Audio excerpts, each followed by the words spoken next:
Hi, good morning, everyone. I'm going to talk about something that's very un-TED-like, which is too much technology for your own good.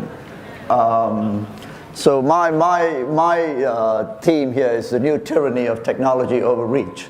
So what I'd like to ask you all to do is, in the next 15 minutes, is listen up and perhaps get awakened to the new threat. How to liberate yourself from the dumbing down that is prevalent through your devices. So let me ask you all, if you could, to cooperate, and can I have everyone stand up just for 10 seconds, please? Okay, as you stand up, please make sure that you leave your devices on your chair and turn it off. I assure you this will not be a near-death experience. I assure you this will liberate you. Okay, now, what I'd like you all to do as you've turned off your little toys is, for those who don't have a toy, the free people, to remain standing, and all the other prisoners to sit down. Okay, so let me see how many free people there are. Okay, there's no freedom here. Okay, there's one person here. Okay.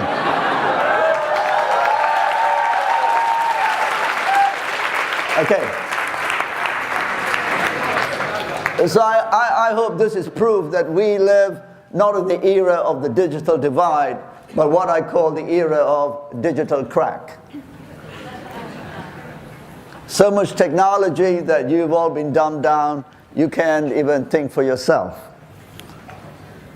This is our world. This is not a 70-year-old man, this is a child. His parents have checked out because they're buying something on Google, or even better, they might be watching some porn. Now this is what's happened too.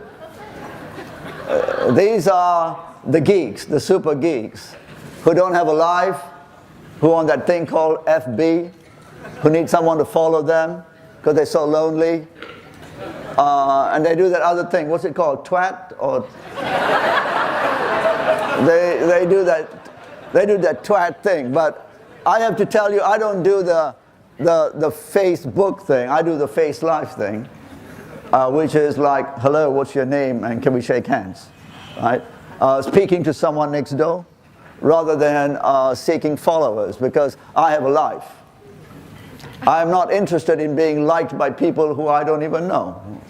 I'm interested in being liked just by the few people I know, and I'm trying to form some relationships, relate to them. And I certainly don't have time to, it's twit. No, it's tweet. Yeah. Well, I don't tweet because I'm neither a twat nor a tweet. Okay. But this is the other thing. Now, the women in the room, you've been there. You've been there, right? It's Friday night, it's supposed to be a nice time, and he's playing with his thing. No, I mean his toy. I can't believe I said that, but he's playing with his toy. But you've all been there. This is the world. This is the TED world. Narcissism supreme. And you've all come here to experience a slightly un-TED-like talk. My understanding is that T stands for technology, right? My understanding is that somehow the lie is the geeks in Silicon Valley have told us that we will all be free because we'll have more technology. Click, democratize everything. Click, freedom. Click, join a revolution. No consequences. It's other place. It's not my neighborhood. And they've told us that we need to be entertained endlessly. E is entertainment, isn't it? Yeah. We need to be entertained endlessly. I mean, how many B movies can you watch in a lifetime? Hollywood. How many movies can you watch? How much rights do you have to be entertained all your life? So that's the E. And then the other D is, I think it's called design. Everything's cool. Everything's awesome. Any geek can come up with another design, which is usually software, a bit of color here and there, and it's cool. And so what we have now is design to essentially throw away things. Obsolescence through design. Nothing permanent, everything temporary. Buy a new phone, and 3 months later they'll tell you we got a new design. It's even cooler than the old one. And all we sheeps will follow up and buy the next design. So that's what TED stands for, doesn't it? But that ain't going to save the world, my friends. Realism will. But realism is not what this is all about, because you should not relate. That's why you have your toys. That's why you have your constant entertainment. And that's why you think somehow design and being cool will shape your world. So I've come up with a word called being less steady. You can tweet that. It's called not having a device to run your life. It's called like maybe going out to the garden. It's called maybe reading a book. And it's called maybe playing a musical instrument. Now you might say, what's the other second D? Well, it's delusional. It's about how not to be delusional and join revolutions everywhere, click. And pretend you're on knowledge when you're on porn. I don't know how many of you know that perhaps most of the activity on the internet is porn. But, you know, don't tell anybody, because we're all so lonely in those little rooms of ours and watching porn. But most of the activity on the internet is porn. I wrote a piece about 6 months ago about slaying the sacred cow of the internet as a force for good. But no one wants to know about that. Who will protect the 9-year-old child in Gansu province, in Kashmir, in Kalimantan, from Papua New Guinea, from pornography? The good guys, the do no evil people, you know those guys? They could, it's called algorithms, but they're not interested. It's only the state. But my God, we techies don't want the state to get involved. Very un-Californian, right? You know, freedom is ultimate, unfettered. You should be able to do anything. Just think about the social consequences. So D is delusional. Click, escape, deny, don't relate to anything.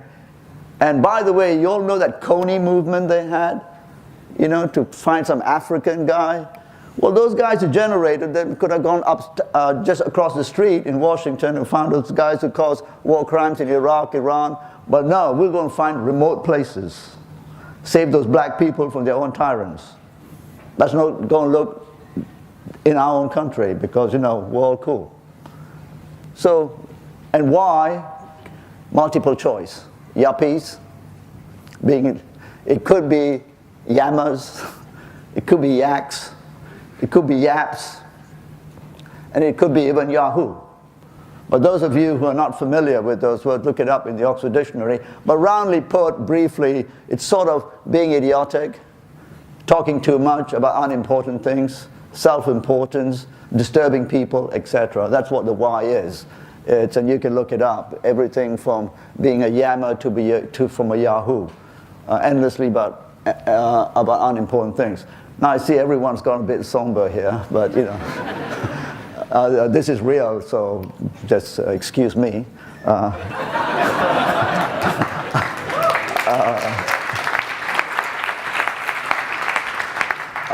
I beg your pardon. But I'm assuming that I've spoken about 5 TEDs, so I'm assuming this will be my last one.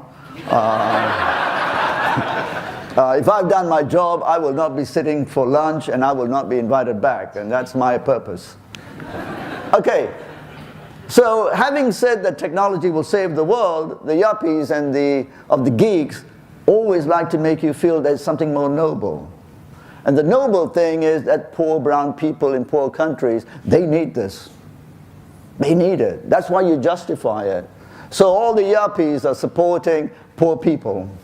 And one of the most famous TED Talks is actually some guy from India,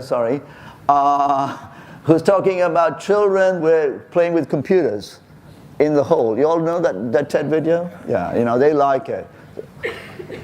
Liberals love this shit. You know, hole in the wall, Indians, etc., playing. But no one should tell you that they need toilets before they need a hole in the wall with a computer.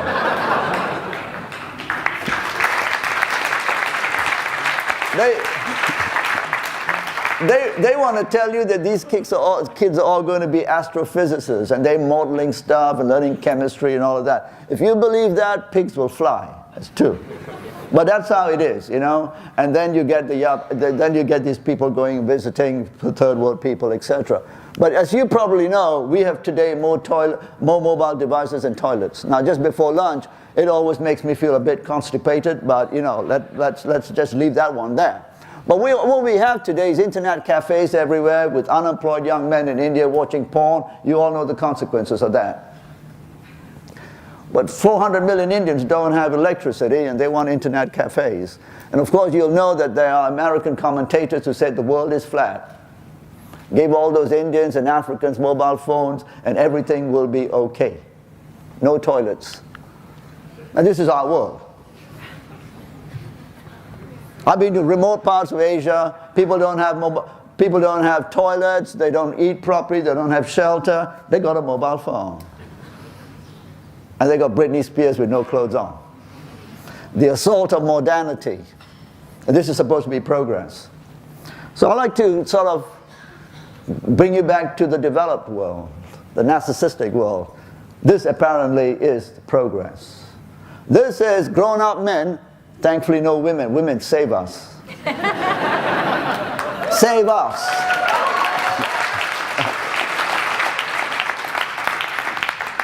Grown-up men celebrating buying a toy.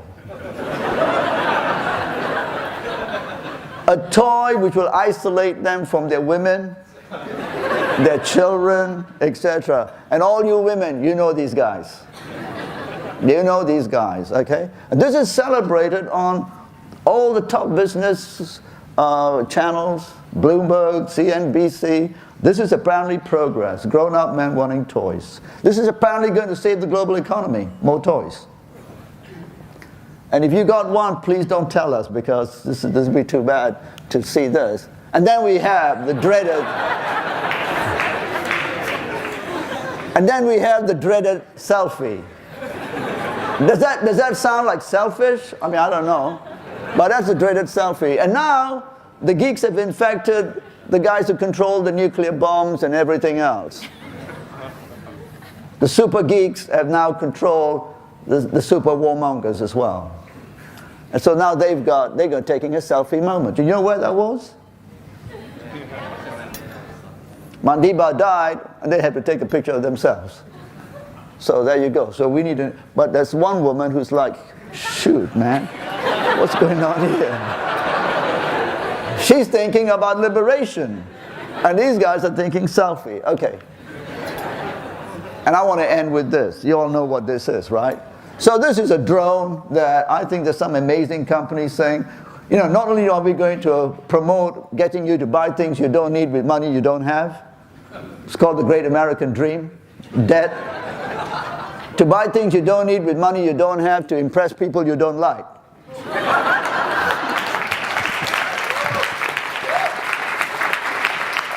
This is the exorbitant privilege of the middle class. Okay? So they came up with this. So when I think drones, I think Afghanistan. So I called my brother Osman in Afghanistan. I said, Salam alaikum, Osman. I said, hey, these guys got some toy drones, man. He said, mate, we know this technology. One's hovering over me right now. I said, what do you think? He said, well, you know, they could come and test it here. But he said, can they change the payload? Okay, I said, okay, we'll try. But tell them don't send it. You know, they might think they want to send us Christmas present, but we're Muslims, you know, so tell them not to do it during Christmas time. My brothers in the Taliban might get a bit upset. Because, you know, you might be insulting religion. But my point is that the geeks are in control. And this is what we need to think about, my friends. We need to think about what we're going to do. Because the geeks have permeated every aspect of power, your lives. You don't even know it. And if you don't like what they say, they'll send a drone your way. Not next week or next year, today. That's my little poetry there. But, so I'd like you all to now, if you feel empowered to reject the tyranny, stand up. Please. Come on, stand up. Stand up. Come on. Okay. Stand up and fight the power. Can I have your left hands up? Revolutionary time. The tech time has taken away all our passion, all our feeling to fight and stand up for something. Stand up, okay. And I had a very cool moment here where you had, how many of you know get up, stand up? Stand up for your rights. Okay, thank you very much.